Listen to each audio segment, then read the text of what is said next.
Sing me more songs about Jesus, 'cause I am a big Jesus fan.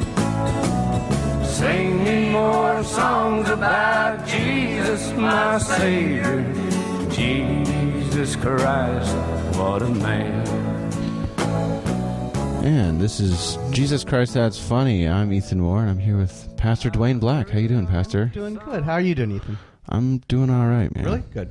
I saw you grooving out to our intro music there. I was losing myself. Right? Billy Joe Shaver. That's it. That's good stuff. Yeah, I love country. Love country. Yeah? You're a fan of country? I didn't know that. I'm becoming one because basically you've introduced me to this and I'm starting to listen to it. You know, I may go to the chili cook-off and even, watch country music. You're becoming a country music fan because of our conversation about absolutely country on this podcast? You started mentioning these names. I started going, okay, well, let's look into these guys. Merle Haggard. Yeah. Billy Joe Shaver, obviously. Right. Waylon Jennings. Yeah. David Allan Coe. No, haven't checked. He's a little more rough around the edges than some of the other ones. I like Waylon. I like that. He's kind of the bad guy. Yeah, well, all those guys are kind of the bad guys. Yeah. You know? Willie Nelson's the closest one that's kind of in the mainstream, I think. Well, I like Willie. I think he's interesting. He tells it like it is. Yeah, that's the appeal, I think, of all those outlaw country guys. They tell it like it is. And his guitar is like, do you see his guitar? It's got a hole in the side of it where his thumb has been. It has a name. I can't remember it right really? now. But he has the same guitar since he was, I don't know, 20 years old or something. He's been taking it on tour forever. Yeah, that's so good. That's right. That's the right thing to do. Is it? Yeah, it really is. It's almost like a bizarre fetishization of a thing, isn't it? I think it's a step away from idolatry, Pastor. Are you sure? You know what? Now that you mention and you bring it up, I think it could be. I think you may be violating a commandment somewhere in there. Could be. Well, does he idolize it? No, I'm just teasing. Okay. I don't really know. I'm sure it's fine. Good. We give our blessing to Willie Nelson. So what have you been doing? What's been going on with your life? We've seen each other in a while. Yeah, we're back. We've sort of had a hiatus here. We did some Christmas stuff. Yep. But you've been sick, and then I was sick. Right. Which is why we didn't record last week. I've had laryngitis. Oh, yeah. Which is not what you want when you're a comedian. No. Unless you're a mime. Then I guess it wouldn't matter much. But yeah, it's not great for modern comedy. Have you ever done a joke as a mime? Well, I always try to be funny, so I haven't. I mean, I think there's like a trope out there that mimes aren't funny, right? No, I think it's like the visual. I know you use your hands when you talk, so there's like all that visual stuff that's going on there right off the bat. So you probably do in some way. You may not have the white face, but you may be miming things. Marceau. Okay, maybe I am miming. An artistic way of doing it. Yeah, I'm probably telegraphing things with my hands that I don't want to somehow. It's weird when you're a comic. It's like you realize that all comedy is also physical comedy because you are there presented as the whole person on stage. Right. So every movement you make is a part of your act, and so you have to. I think at the beginning, especially, you learn to sort of subdue those movements and try to focus on just your voice. And lately, it's what's funny is just last night I had a conversation with another comic who was telling me that I have this great voice and I need to be using it more effectively and like doing kind of like maybe using it almost more like an actor with like a couple different like going back and forth with different. He's like, you could do some of your bits just a little bit differently and have them hit way harder. And I'm like, okay, I think he's right. I've been thinking about that too. And then he said it last night. So it was sort of weird, like this moment where, someone, it's like you've been pondering this problem and then someone else like moves you a step closer to a solution. Yeah. I don't know. You asked me what I've been up to. I've had a lot of like sort of good things happen to me in the last few weeks in terms of just like... What's been going on? Well, just in terms of feeling like I'm getting closer to what I'm trying to do in terms of the comedy, right? And also getting some positive feedback on, some of my podcasts, and then getting paid to do some podcasting work. Nice. Having some sort of material So somebody could actually come and sit down with benefits. you and hire you to do a podcast, or do you introduce them? Do you show them how to do it? How do you? Yeah, I mean, I'm now doing this as a service. Like people, if someone has a podcast, like I don't know, if you want to, like if you have a podcast, like about gardening or something, or whatever you want to talk about. I have like sort of a mobile podcasting studio, so like which I set up here every week or almost every week, and we do it here. So I can bring that anywhere really, and then I can do all the editing and mixing and mastering and so you would ask them questions about things and they would tell, or I mean I could do that. Like I guess I can offer services all the way up to producing and co-hosting, but if someone just wants me to come and record and then edit it down into something for them, like if they already have, let's say you wanted to talk with like if you and a couple friends, or you and a friend who have a cooking show or a gardening show or whatever it is, lifestyle in South Florida, whatever you might want it to be about, then I can make it your dream into a reality. Put it that way. But if you want me to come and interview you, I could theoretically do that too. That's kind of a neat idea too, because then you could bring out some of the things that the people do, or maybe that they don't realize that these are really important. But it's funny. I'm like, I don't know if I want to. Like, eventually, you're like, I'm on every single one of my own podcasts. It's like, so, what's the word? It's like that's not incestuous. It's like, what's that snake that eats itself? Like a or something? Ouroboros? Is that what it's called? It's like that. I'm like the snake eating its tail. I'm like, what's real? What's a dream? What's my podcast? What's someone else's work? Where's the line drawn? Is this business or is this pleasure? I don't even know. It's just the beginning of kind of becoming Ted Turner somewhere along the line. Oh, yeah, I don't want to be in every podcast that I am a part of necessarily. Well, so that sounds good. So how, if I wanted to do that, I would just call you? What? You can email me. Email me at ethansmoore@gmail.com. Okay, you cool. just send me an email. Yeah, anyone listening, if you're interested in producing your own podcast, or you're interested in having me help you produce your own podcast, ethansmoore@gmail.com. That's cool. I'd like to do that. Send me a note. Yeah. You can also follow me on Instagram at ethanisnotfunny and send me a direct message. That's another way you can get a hold of me. That's for the kids. I realize that a lot of people don't actually use email these days. Yeah. I had to change that technique. On Sex on Kava, or one of the other podcasts I do, we just did a live show last week, and that came off pretty well. That was pretty fun. So we actually put that on tape, and that's now out. It's like episode 38. Oh, cool! That's good. And that was really fun to do live at the Kava bar over there on Oakland Park. And but as I was doing that, I needed to put together some more social media to kind of promote it. Yeah. And so I ended up creating an Instagram account for Sex on Kava, which you can follow at Sex on Kava. And I'm realizing now that's what I need to give out every week instead of telling people to email us. Well, because people don't email.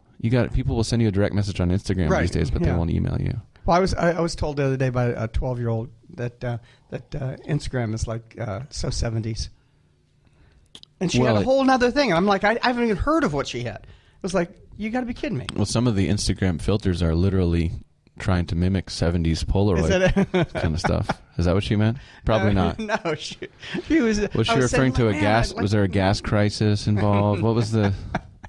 No, she was just making me really feel like I had no touch with reality and life and today and anything. It was terrible. It made me feel bad. The 70s. Yeah. That's what people say when they want to tell you that it's like something old. Really old. Really old. She probably wasn't even born in the 70s. Right. Yeah. Well, I'm sure. Yeah. It might as well be the 40s, or the 1870s. Okay. Cool. But so I did the live show.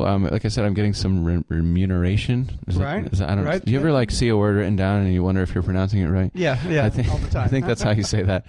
Remuneration. So that's been good for artistic stuff. And then I also did a best of Sex on Kava episode. Oh, really? You went back? I went, yeah. We ended up, for New Year's, I ended up releasing that. And Happy New Year. Oh, that's cool. Happy New Year's. I haven't seen you. This is kind of our New Year's episode, I just really realized. Is. Yeah. So Happy New Year to everyone out there in JCTF land.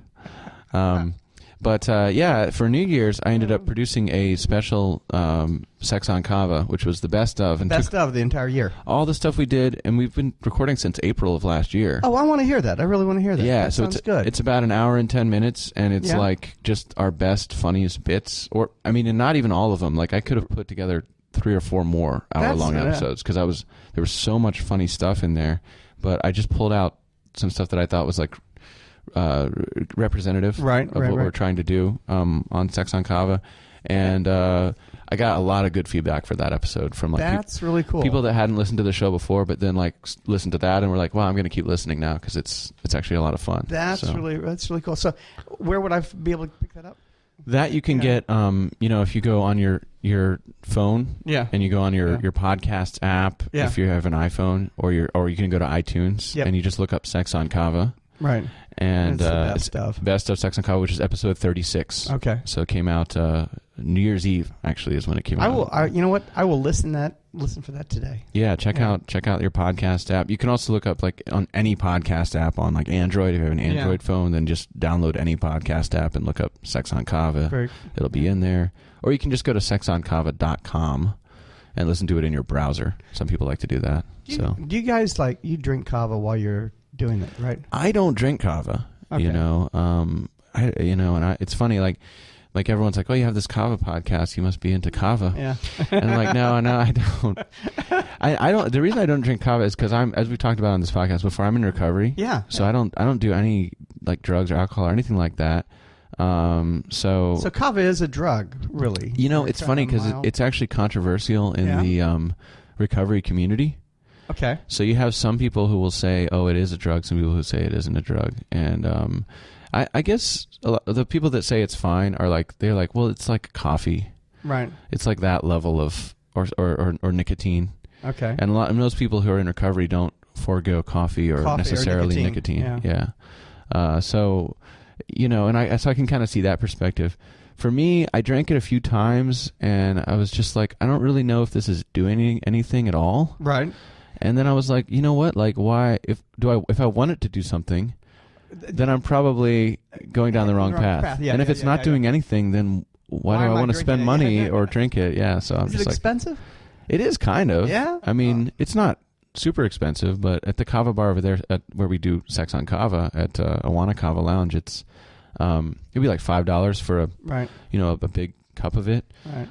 So it's like a beer at a bar or something, And then at some kava bars, and there are a lot here in South Florida, I've heard it's $8-10 for the same size. So yeah, it can be so now expensive. Because of that answer, I'm going to guess that the title of your show doesn't really have, you're not doing either one of those things.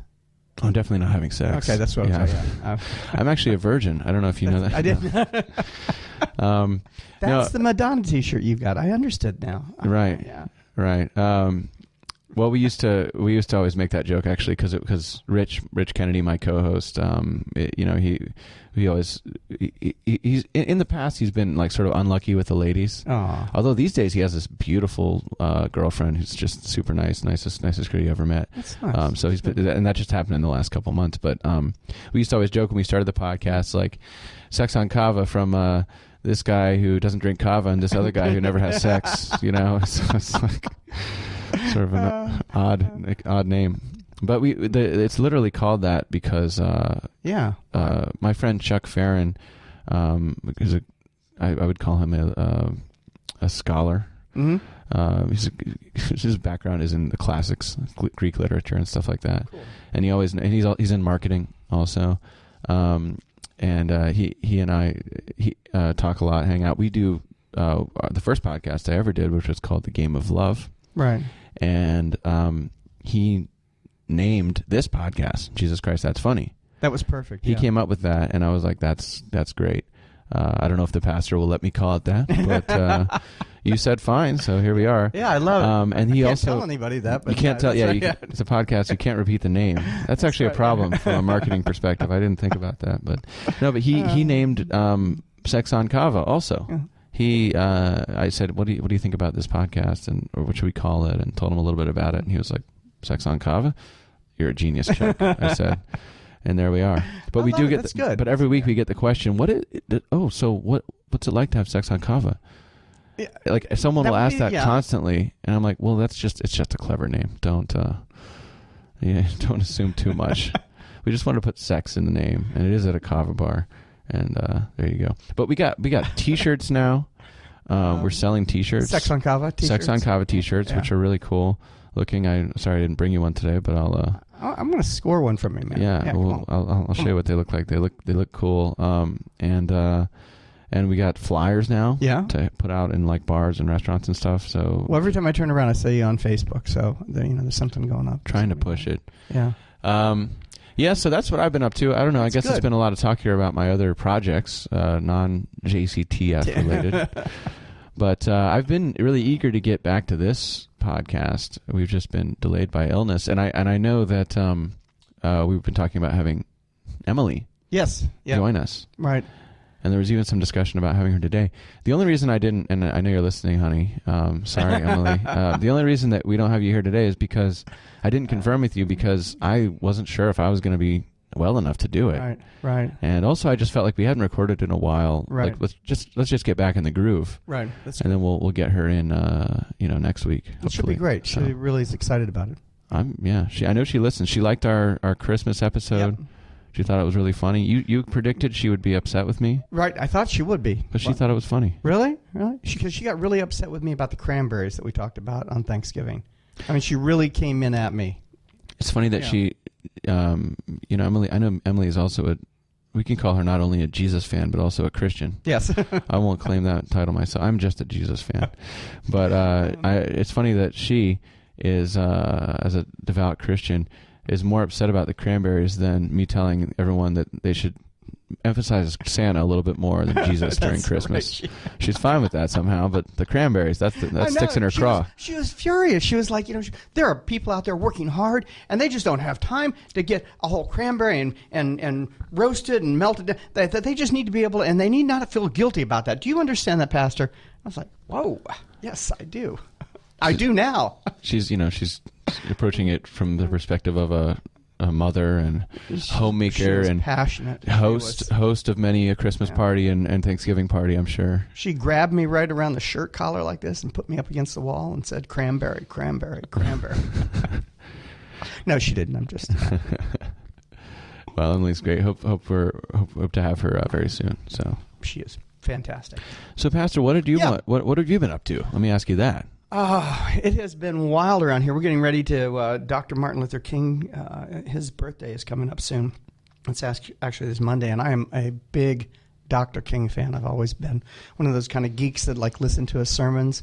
And so on the never liked the guy myself. Really? Yeah, no. I'm just kidding. Also, not a fan of Gandhi. That's right. Or really Jesus. I was kidding about being a fan. Dorothy before. Day? No, not so big. Mother Teresa, thumbs down. No. Okay, so we like Martin Luther King. Yeah. So this Sunday, what I try to do is every Sunday prior to his celebration of his birthday, I try to preach one of his sermons, and so it's kind of an interesting effect that we do. We do kind of a Nina Simone song that she wrote for him because she was living over in Paris at that time, upset with the America and all the things that were going on. And Nina Simone. Nina Simone. The only song I know is the one that was remixed by Felix the House Cat, that's Sinner Man, which is remixed into like a house track. You run to the rock won't hide you. That's good. That's really good. No. Where are you going to run to, Sinner Man?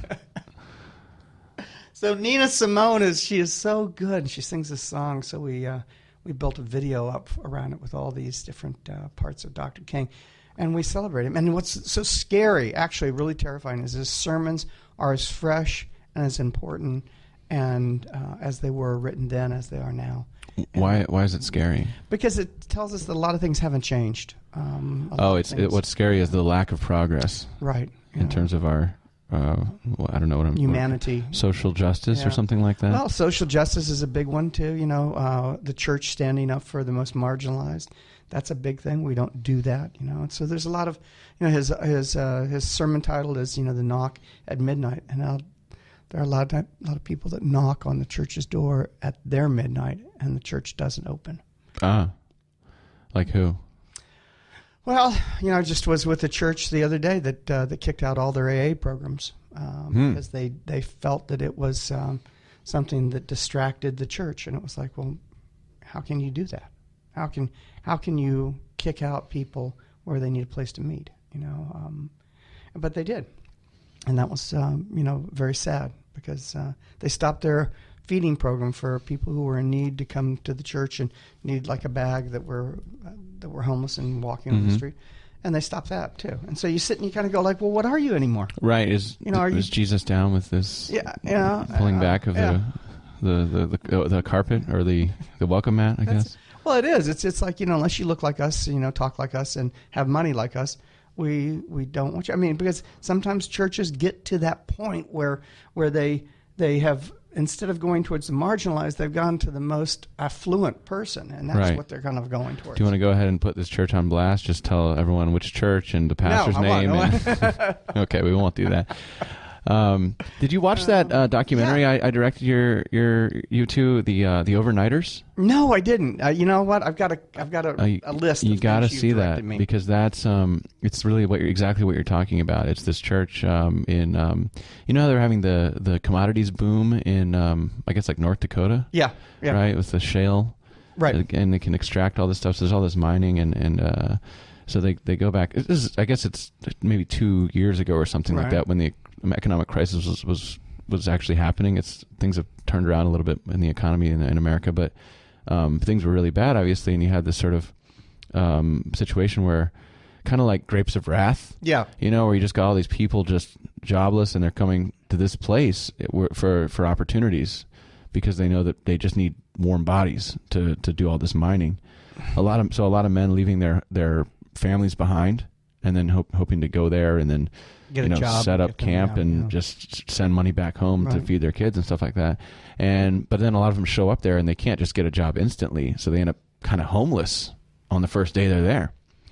And this one church the pastor decides to take them in, and then that creates kind of a rift in the congregation, and it goes through all that. So I recommend watching it. It's on Netflix. The Overnighters. Yes, okay, but that's happening in what years was that happening? That was 2013, 2014, 2015 maybe. I don't know. It's not like a long time ago, really. You know what? I did see that because I went and searched it out. I just never connected the name to it, and it was like I do remember that. And yes, and it was terrifying. It was one of those sad things that the congregation said, "We need these people out of here." Right. We need them out of here.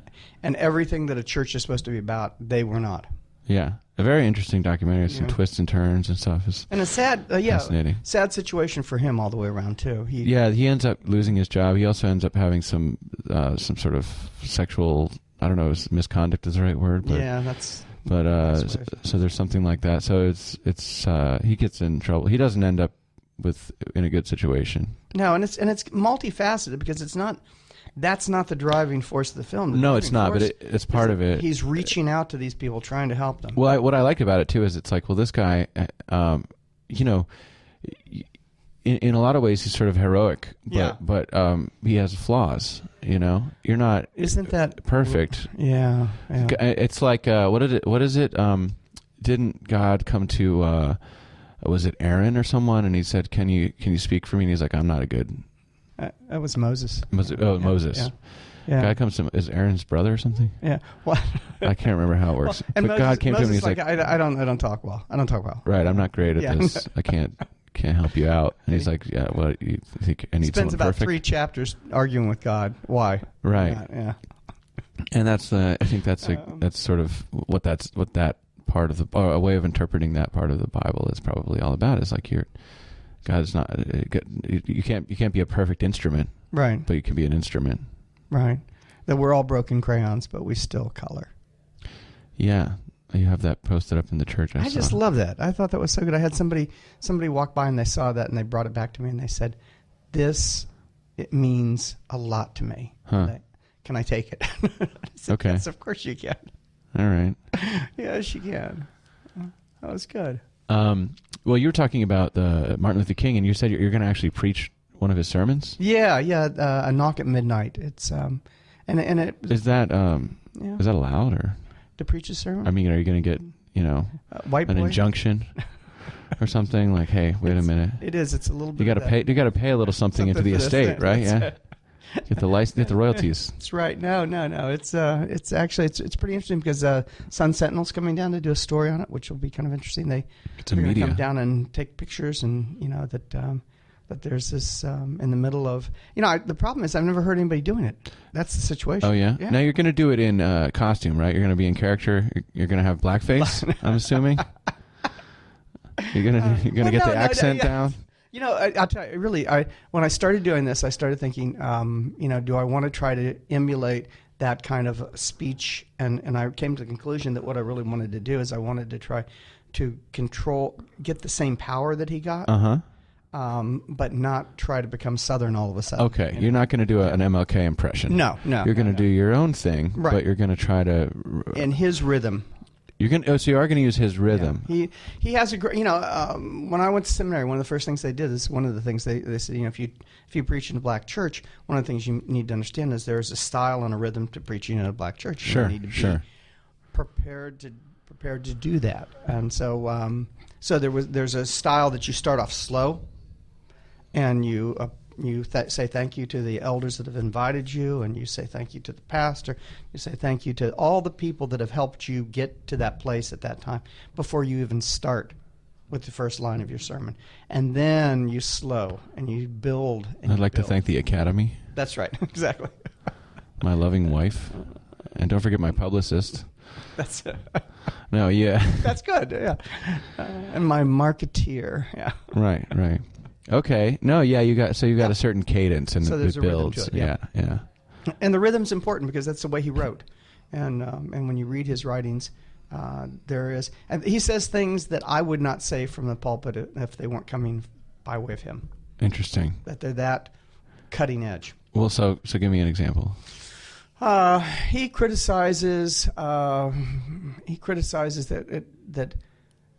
the churches during the First and Second World War would go down and throw holy water upon the battleships to bless them, and he talks about it, and that's so against the way we believe. He doesn't like the what is that? Because it's sort of like collapsing of the separation of church and state. I think it's more of the collapsing between we want this ship to go out and destroy human beings and people, and that's not what. That doesn't seem to be what Christ was teaching. Okay, right. Well, wasn't it Constantinople? Constantine? Didn't he? Constantine, yeah. Didn't he fly the banner of Jesus or something, and then he won a battle, and he was like, "I guess I'm Christian now." This is good. Yeah. Yeah. So I mean, there's a long history of that. I know, and that's probably the point: is that the church shouldn't be egging that on. The church shouldn't be bringing that on. Right. The church should be the one standing to the side saying, there has to be another way. Well, it's fascinating that you bring that up. Or to me, it makes sense that you bring that up because, I'll tell you something that bothers me a little bit about what I want to say. We've talked about Bill Maher a little bit. And one thing that's always bothered me about him and certain other people out in popular culture, I'm thinking of... what's his name? The scientist guy. Everyone wants to be like an atheist, Right. Right. Who am I thinking of? Who's the atheist? There's several atheist, kind of pro-atheist kind of guys out there right now advocating for, basically. I know. Who go out there and they say that your religion is kind of universally bad. Right. Right. Right. And then you look at all these examples, look at the Crusades, and look at slavery, and and you always have religion behind advocating and saying this and that. And I always think, well, but what about Martin Luther King, for example? Right. And what about the abolition of slavery movement in the United States? Both of these things were basically you have religious people critiquing it and saying this is not in line with the principles of Christianity. Yeah, you have the Mennonites who refused to fight, and so what did they do? They stuck them into they moved them into the mental institutions to oversee mental institutions, and because they moved them into there, they were the first people who started deal with people who had mental issue problems with love and care and concern. And it actually started the whole movement towards taking care of people that had issues. So wherever you throw Christians, what you should see, or I would think you would see, is love, concern, and humanity. And sometimes that's not what we see. Yeah. Well, I guess what I'm trying to say is that there are two sides to it. You can always say that religion is behind, is the religion. I guess what I'm saying is, for every religious person who's out there christening a ship with holy water, christening a ship of war with holy water or whatever, there's another one who's saying that's not a good thing. I wish that was true. I wish it was. Oh, you think it's not no, not even. So then Bill Maher is right. On balance, religion is a negative thing. I think that's the problem. I believe that when we talk about people of faith, everybody has faith in something. Everybody has something. I feel like that sounds true to me. Yeah. And so I feel like a lot of times what happens is that even if you're an atheist, you have faith in yourself. Even if you're a Buddhist, you have faith. Everybody has faith in something. Right. And so if we are people of faith, then we have to start understanding that there is a way of talking about faith, and that moral arc in the universe, it leans towards justice, that creation is going somewhere, and it's leaning more and more towards justice, which is justness between you and myself, making sure that you have health insurance, and making sure that you have a place to sleep, making sure that you have the food to eat. That is justice. You're saying that there's an inevitable progress to humanity? Oh yes, yeah. I think that when you look at it from an atomic atom type sense, that the smallness of the universe to the largest of the universe, that you start to see that this universe is going somewhere, that it is moving forward. It's there's a Jewish word, raha, meaning it's what's in a plant that grows. It's what's in a flower that grows through the asphalt. It's what's behind the waves. It's this energy. It's a spirit. It's also referred to as wind, but it's also referred to as spirit, that it is something moving forward, and it is within us. It's why I can have a friend who's an atheist, and he can say, I don't believe in God, and I can say, but at the same time he said, but there's 800,000 people that can't get fresh drinking water, and we've got to do something about it. That is the roha in him moving forward, the divine roha. I mean, I feel like I agree with some of what you said. Some of it I'm having a harder time with. Like, I guess I have a hard time with assuming that progress is inevitable, because I actually think that what appeals to me is the idea that we have to keep trying or we can lose it. Right. You know what I mean? In other words, if you look at history, and maybe I'm looking at a smaller time scale than you are, but like if you look at go back 3,000 or 4,000 years ago, and you've got the Bronze Age collapse, for example, where we had all this society and cities and everything seems like it was doing fine, and then all of a sudden it all just vanishes, and even historians don't exactly know what happened. Yeah, but it looks like it was related to war and things like that, and trade, problems with disagreements about trade, and then you have all these societies with writing and running water and all this stuff, and it's just gone, right? Buried underneath the sands of time. So we turn to science to save us, and we find out that truly won't always save us. That there's something deeper than that. Well, I think so this is just connecting to your second point, which is that, or the one of the other points you had in there, which was that even non-religious people are still somehow focused on the what's the word, the sacred or the divine or the some dimension, some other dimension of human experience, and I think I feel more and more that's true in my life and in my experience. In other words, you're talking about science, you can go back and I had a discussion with someone the other day where he was saying, I think, back in the day they would, years and years ago in Roman times or something, they'd be like superstitious, and they'd interpret, well, now the rains are coming and that means the gods believe this and all that. And, and now we know better. And I said, I don't think we know better. I don't think, I think that we experience it differently now. So it's like, okay, well, the rains are coming, and that's because the clouds are full of water vapor, and that's come up from the ocean or whatever. Right. Or you can go into all these details about weather patterns and about this and that, but ultimately, you're not really offering explanatory power. No. Beyond just saying that this refers to this other thing. So this drop, or another way of looking at it is like you could say like, okay, well, what's a tree? Well, a tree is made of the branches and the roots and then those things are made of atoms. Compounds made of molecules, and those are made of atoms, and then you just keep going down one layer at a time, and eventually science is now telling us that there's an infinite number of layers that we can just keep perceiving. Right. Subatomic particles. Yeah, because great philosophers always thought that if you cut something in half until you got down to the essence of it, that you couldn't cut it in half anymore. That you got to this point where you could actually say, this is why we are here, right? And there is no divine. This is it. We're going to find the actual and they get down to substance, subatomic particles that you can't divide. That they say there are things going around them like electrons and so forth, like we would expect to be doing the same thing as they do around an atom, but they're not. They're like here, and then they're over here, right? And there's no transfer from one place to the other. They just appear from here to here. Right. And if you took a subatomic particle and you could spin it to the right, and you put that and you cut it in half and you put it on the west coast and you put the other one on the east coast and changed its rotation, it would change automatically at the same time. That there is this energy within us. That atoms, atoms are 99% space. Right. But ultimately, did you know that?